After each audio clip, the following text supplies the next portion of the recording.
Historically, we have been a people who have had a value system. And the value system has typically permeated what is called the West. And when people talk about the West, culturally what they are talking about is they're talking about Europe, which has been influenced by the biblical faith, and they're also talking about the New World, Canada, the United States, Mexico, and other countries whose cultures are related to what happened in Europe, but have some distinctives and some differences. So the West has had a common cultural world, and law and culture and values have all come out of what is called the Judeo-Christian worldview. So in terms of this, in the late 1960s into the early 1970s, there was a challenge to this worldview, and this challenge came in 3 or 4 different ways. One was that there were scholars who had belonged to the Judeo-Christian worldview, but who had decided that they didn't believe that they needed to believe in God. And so they said you can be secular, you can be humanist, and you can end up having a worldview where you don't have to believe in God. And typically what ended up happening was when there were secularists, agnostics, or atheists who came to believe that God didn't exist, they had parents and grandparents who had already given them a moral worldview. And so even though they said that they didn't believe in God, they continued to live within the Judeo-Christian frame in terms of their morality. And so people would say, see, you don't need to believe in God in order to be a good person. But what wasn't taken into account was that the people had a biblical worldview morally and ethically, even though they rejected God, because they had been formed as children to end up behaving in a fashion that was righteous and that was moral, even though there was an erosion of the foundation. What happens in 1970, roughly, we'll pick a date, we'll throw a dart at it, but what happens in 1970 is you had within the decade before the removal of prayer from the schools because it was recognized that everybody might not have exactly the same theology in the worldview. So instead of just giving people an opportunity to pray in whatever worldview or foundation they had, they ended up taking religious foundation out of the educational system. The other thing that happened was education was rebuilt from the mid-20th century forward around not using the Bible, not using it as a cultural document, not putting any authority and faith in it. And in addition to this, they ended up working in such a fashion where great literature that had been written that was biblically based would also end up leaving the educational system. So you wouldn't end up using Moby Dick as a piece of literature because Moby Dick required you to know the Bible. Likewise with Charles Dickens, likewise with Mark Twain, likewise with Jules Verne, Victor Hugo, a whole variety of other authors had operated out of a biblical worldview. So you ended up having, in very quick succession and in a very fast fashion, you ended up having people remove vast quantities of moral literature and literature that ended up kind of being challenged and grappling with moral issues from a biblical worldview. It was all gone. And so instead we had Hemingway. Instead we had F. Scott Fitzgerald. Instead we had things that were relatively recent and that were good literature, but that had no moral reference or worldview to what the West had believed for millennia. So in terms of this, there's a whole group of things that were pushed, and it really wasn't clear where this had actually even come from, honestly. But all of a sudden, people were told that the greatest satisfaction that you can have is a career. The best thing you can do is make money. And you should obviously make provision, but if you can make more money than less money, more money is better than less money. There was also a devaluation of family. And people were told, in essence, that females could work in the corporate workforce just like men could. And when it was asked about who was going to end up raising children, we were assured that children weren't terribly important and children were entirely optional.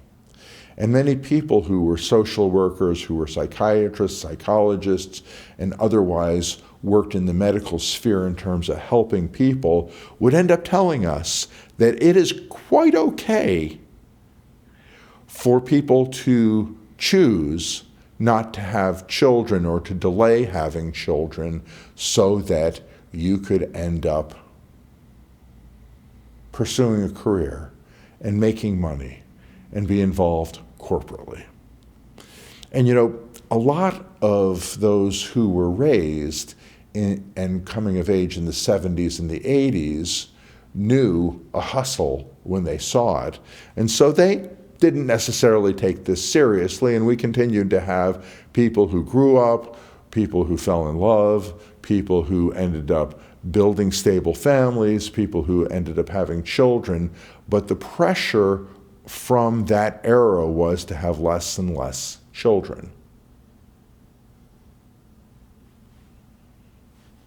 So things continued, but their children grew up, and their children didn't have the influence of their grandparents and their great-grandparents, and the messaging became all that much stronger and had moved into news, it had moved into cable television, it had moved into movies, it would move into the internet, and you give it another generation or two, and what ends up happening is you start to have people who believe that the greatest good that they can have is to have a professional career. The greatest good that they can have is to go to college, because wise people will teach you at college. And when wise people teach you at college, they will let you know the secret truths that you need to know to be truly successful and truly happy.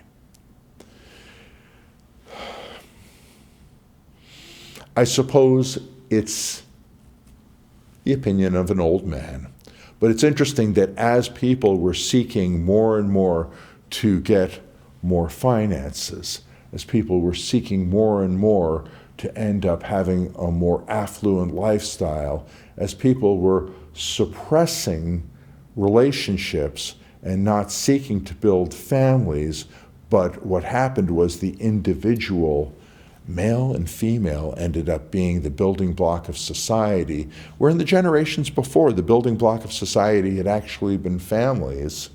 What ends up happening is you end up having a situation whereby less and less people are expressing themselves as being happy, content, and having purpose, as sociologists, psychologists, psychiatrists, and researchers are asking people about their metric in terms of happiness. So less people are being happy. More people are taking not what was a traditional worldview, but are putting together a worldview based on what they've been told by the wise men and the wise women of the 1970s forward.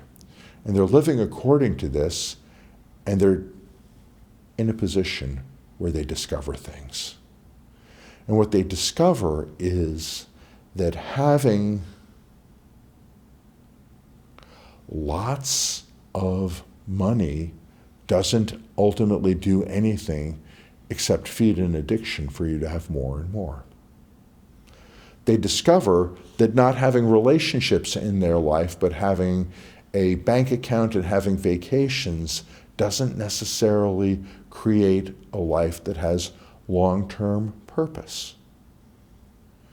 They discover something that every football team, every professional football team in the NFL knows, and that is if you draft early in the draft, you have a higher likelihood of getting someone of quality. And the later you wait in the draft, it doesn't mean you won't get a good player, a good skilled athlete, a good person, but it does mean you probably will miss out on certain other people. And as young people have delayed seeking to find a life partner, the life partners that they could get when they were younger aren't necessarily there and available as they get older. And so everything that they are told is entirely and absolutely experimental. If there's a way that I was to describe this society over the last 50 to 60 years, I would describe this as the experimental society. This is a society that has told you that the idea of one man finding one woman and being faithful to each other, being joined to each other, giving covenant and promise is a bad idea. This is a society that has told you that you can have your fun in your 20s into your 30s and you can extend being a teenager for a long period of time and have parties and experiment with substances and have too much alcohol and pursue careers and work in environments where you can just make what's personally your opportunity to extend adolescence into something that doesn't go for 4 to 6 years while you're a teenager, but it can go 8 years, 10 years, 12 years, 14 years. And then you'll have plenty of time to settle down and plenty of time to do all the adult stuff later. In addition to this, what we have is we have an experimental worldview. And the experimental worldview is really simple. The experimental worldview is something that we have never done historically before. And we're taking the people of our generation and giving them guidance to do things that nobody's tested out. And as they're trying to do things that nobody has tested out, they are taking and rejecting the wisdom of Proverbs. They are taking and rejecting the wisdom of the generations. They are taking and throwing out a worldview where people are children, they're under their parents' care, they grow, they have a transition during their teenage years to become adults and to take on covenant, to take on commitment, to learn a craft, to learn a trade, to be able to do things that will improve the world, and to work in society and cooperate with people and find a religious community and find friends and create deep relations in terms of family and build a world whereby you can live in a wise fashion. You can bring people into the world in a wise fashion. You can have families. A father can be committed to his wife. The wife can be committed to the children. They can be a family unit that comes together, and they can have a love for each other that ends up preserving and protecting them from narcissism, to be really forthright. Because with narcissism, what ends up happening is you only have affection for yourself, and you never learn about the responsibility that you have for the world, and you never learn about what the world has coming next. And so Proverbs is an antidote to narcissism. Just like there are medicines that will preserve and protect you if you have ingested poison, If you've ingested poison, you want to know what your poison is, and you want to know what the antidote is to it. So in a generation and in a time where you have been given an experimental worldview, where you have been taught things that nobody has really established as truth, but they all think it sounds good and think you might like it. And when you're living in a world where the truth is that what happens in the short term ends up being all we've experimented with, but we haven't checked out the long-term ramifications of the new values that have replaced the old values, I would suggest that if you want to end up hearing another worldview, you could do worse than opening up Proverbs and taking that on and seeing how Proverbs aligns with some of your values, but also may challenge other values that you have. And Solomon has set this up, saying this is the way to move forward. This is the way to have a productive life. This is a way to be a person who takes and receives in the short term wisdom that will pay off in the long term. Shalom.